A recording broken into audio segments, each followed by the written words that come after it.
ଶିଶୁ ମନ୍ଦିର ପରିଚୟ ଆଜ୍ଞା ମୋ ନାଁ ହଳଧର ବାଇ ଆଜ୍ଞା ଆଉ ଅନୁଷ୍ଠାନର ପ୍ରତିଷ୍ଠାତା ସାର୍ ଏ ଅନୁଷ୍ଠାନ ମାନେ ରବିବାବୁ 2000 କେତେ ଏଇଟା 2009 ଆଜି କ'ଣ କାର୍ଯ୍ୟକ୍ରମ ଥିଲା ଆଜି ପିଲା କାର୍ଯ୍ୟକ୍ରମ ପ୍ରଭାତ ଫେରି ପରେ ପତାକା ଉତ୍ତୋଳନ ଆଉ ପତାକା ଉତ୍ତୋଳନର ଆମର ବିଶିଷ୍ଟ ଭଦ୍ର ବ୍ୟକ୍ତି ମନମୋହନ ଆଚାର୍ଯ୍ୟ ଯେ ଅବସରପ୍ରାପ୍ତ ଶିକ୍ଷକ ଦୋଳପତି ହାଇସ୍କୁଲ ଆଉ ସେ ପତାକା ଉତ୍ତୋଳନ କରିଥିଲେ।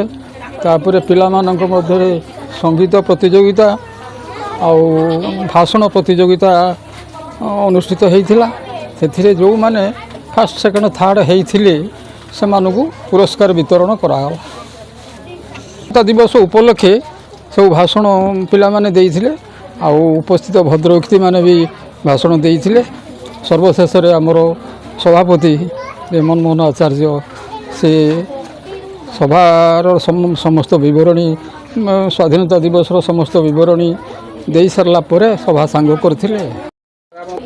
ମନମୋହନ ଆଚାର୍ଯ୍ୟ ଦୋଳପତି ହାଇସ୍କୁଲର ଅବସରପ୍ରାପ୍ତ ଶିକ୍ଷକ। କ'ଣ ସାର୍ ମୁଁ ଏଠି ଆସିଥିଲି ପତାକା ଉତ୍ତୋଳନ କରିଥିଲି। ପିଲାମାନଙ୍କୁ ସ୍ୱାଧୀନତା ସମ୍ପର୍କରେ ତାଙ୍କୁ କହିଥିଲି।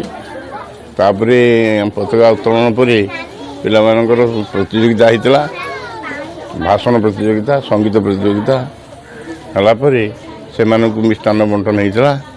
ତାପରେ ସେମାନଙ୍କର ଦିଆହେଇଥିଲା ତାଙ୍କର ଯେଉଁମାନେ ପ୍ରଥମ ଦ୍ୱିତୀୟ ତୃତୀୟ ସ୍ଥାନ ଅଧିକାର କରିଥିଲେ ସେମାନଙ୍କୁ ପୁରସ୍କାର ଦିଆଯାଇଥିଲା। ସାର୍ 78ତମ ସ୍ୱାଧୀନତା ଦିବସ ଅବସରରେ ମୁଁ ପିଲାମାନଙ୍କୁ କହିଛି ଯେ ସେମାନେ ବାପା ମା ଗୁରୁ ଗୁରୁଜନଙ୍କୁ ସମ୍ମାନ ଦେବେ, ନିଜର କର୍ତ୍ତବ୍ୟ ପାଠ ପଢ଼ିବା ଏକୁ ସମ୍ପାଦନ କରିବେ, ଭଲ ଆଚରଣ ଦେଖାଇବେ ଆଉ ଆଧ୍ୟାତ୍ମିକତା ପ୍ରତି ଦୃଷ୍ଟି ଦେବେ।